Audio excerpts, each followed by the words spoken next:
and welcome to my channel. Hi, my name is Haley and I was recently diagnosed with two vascular compression syndromes, median arcuate ligament syndrome and superior mesenteric artery syndrome. In this video, I thought I would share my story in helping to shed light on these rare compression syndromes and to share my story in hopes of spreading awareness about these conditions.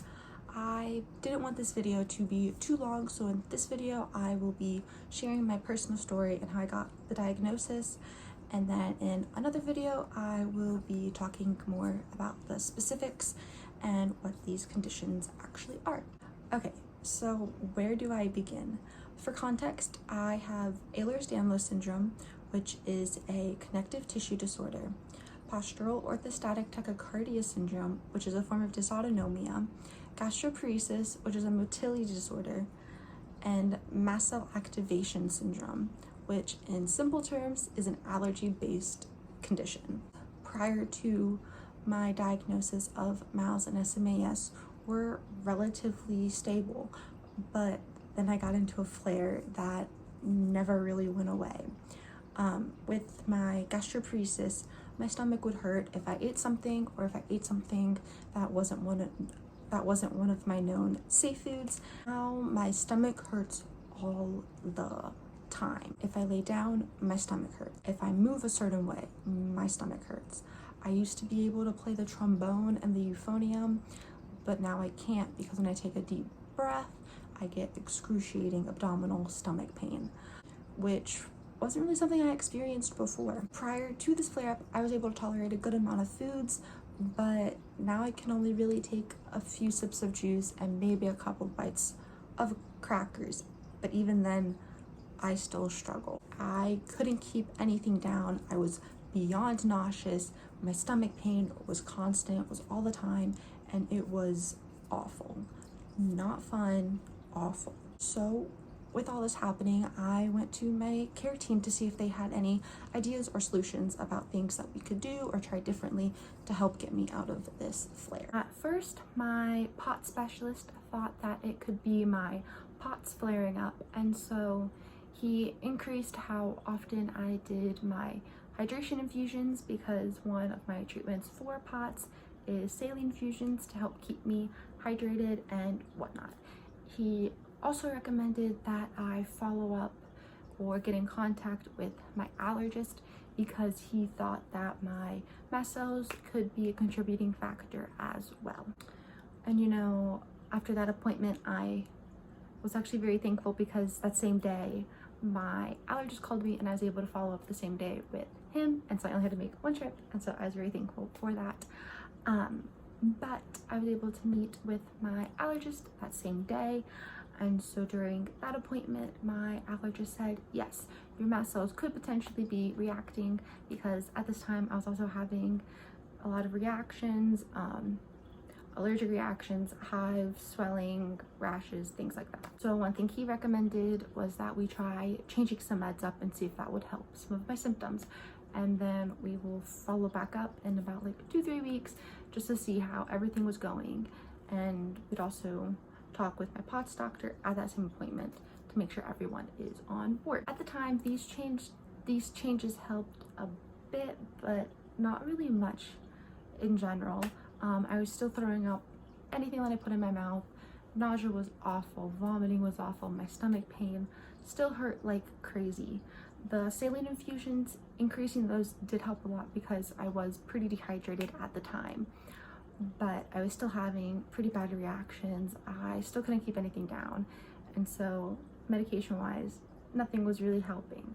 At this point, I began losing a lot of weight, and thankfully my GI appointment finally came, and I was able to follow up with my GI and get her opinion on what was happening. My GI is amazing. She ran some tests, did blood work to make sure that everything was okay. Since I wasn't really able to keep anything down and my nausea was pretty bad, she didn't really think I was absorbing any of my medication, and that I could potentially be malnourished because of how much weight I had lost. I think in the span of like 3-4 weeks, I lost 65 pounds.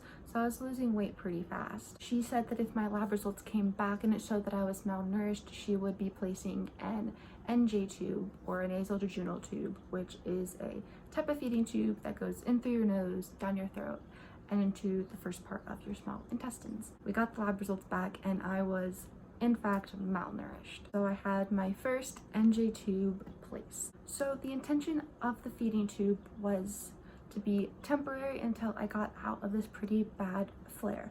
Unfortunately, when I got the tube placed, I had many issues with it. One of which being I threw up the tube, meaning that it had to be taken out and replaced because instead of it, my feeds being put into my small intestines, they were backing up into my stomach, and my stomach wasn't really working that well. With how bad my POTS was becoming, I was throwing up multiple times a day because I was so dizzy and so nauseous. At this point, we couldn't really risk placing another nasal tube and risk it coming out of place again. So we made the choice of placing a surgical tube.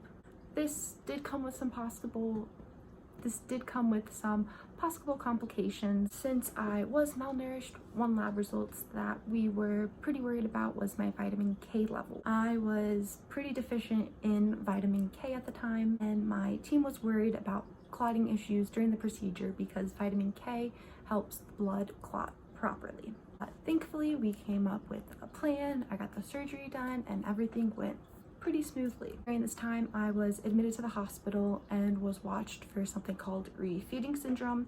I learned how to set up feeds, I learned how to take meds through my tube, and learned how to properly take care of a surgical tube. Since getting my tube placed, my POTS and MCAS began getting more stable and began calming down. We think that this was because, one, I was actually absorbing my meds, because whenever I would take them orally, they would just end up in my stomach and I would end up throwing them up. We also think that nutrition was playing a really big part in this as well, because I was so malnourished, my body just couldn't react very well. But even though my POTS and my MASO was getting better and calming down, I still was not doing well. I still had awful abdominal pain and could not keep anything down and was just overall extremely sick and not doing well. One day I was on TikTok and I came across a video talking about compression syndromes actually, and what they were describing actually sounded a lot like the symptoms I was experiencing. I brought up my concerns with my GI, and I am actually really glad I decided to mention it to her, because she was thinking about testing me for SMAS and MALS, but she was unsure of if she should even mention it because they are pretty rare conditions. Initially, she thought that I was just in a pretty bad gastroparesis flare and that I was pretty constipated, and once we solved those issues, things would start calming down. But knowing how I was physically, she decided to move forward and get me tested for these conditions. My GI personally recommended an upper GI series or a small bowel follow-through to check for SMAS and MALS. I got that test done. Not fun at all, but I made it through. From that test, my GI said that there was nothing really concerning. The only thing that really came from the test was that my duodenum looked squished on imaging. To me, that just sounded a bit weird. When she was explaining it to me, she said that having a squished duodenum was normal and that it was nothing to worry about. But I don't know, I just had a feeling that something wasn't right and that wasn't sitting well with me. And I had this feeling, this prompting to go and get a second opinion and to make sure that everything was in fact okay. I mentioned this appointment to a close friend of mine, and she agreed that I should go and get a second opinion just to make sure everything was okay. There is no harm in getting a second opinion. If things come back okay and that I don't have these conditions, I have someone on my care team who can help lead me in a direction and maybe give me some new ideas about what to do for my gastroparesis. And if I ended up having these conditions, then the surgeon could potentially help me in feeling better. So I made an appointment with a vascular surgeon who specializes in MALS and SMAS. When the scheduling people called me, they actually had an appointment the following month because someone else had to cancel their appointment. So I took the earliest appointment that I could, and I met with the vascular surgeon. Prior to that appointment that day, she had me do a Doppler ultrasound, which is like any other ultrasound. Except during this ultrasound, the technician had me take a deep breath exhale, things like that. In my experience, it actually hurt a bit. When he was pushing the wand to try and look at everything, it did cause some discomfort, but I think that was probably just because my stomach might be a bit sensitive, but it was a bit uncomfortable. After that, I went back to a room and waited to see the surgeon. During this appointment, we discussed the results from my ultrasound, and we also looked at previous scans sent over from my GI doctor, and they did in fact confirm that I have superior mesenteric artery syndrome and median arcuate ligament syndrome. It's really nice to be able to hear that someone might be able to help my situation. I still have a bit of mixed emotions about everything that happened, some good, some bad, just trying to go through all the emotions about what actually happened during the appointment and the diagnosis itself. But I am very thankful for what came out of that appointment. As of now, we are scheduling me for a celiac plexus block to see how my nerves were impacted in the process of this condition, and we are also having me having a repeat scan of a CTA, getting a repeat CTA scan done to get a clear picture of what is going on. We also want to get the scan done just to get accurate results and to see if my compressions themselves have worsened as time has gone on. Since I have EDS and some bleeding issues, it's important that we get an accurate picture of what's happening so we know what to expect moving forward. These other tests, like the celiac plexus block, will help to know if getting the procedure done to fix my MALS will actually be beneficial to me, and to see how my body could possibly react to the surgery, and to see if I'd be a good benefit for it.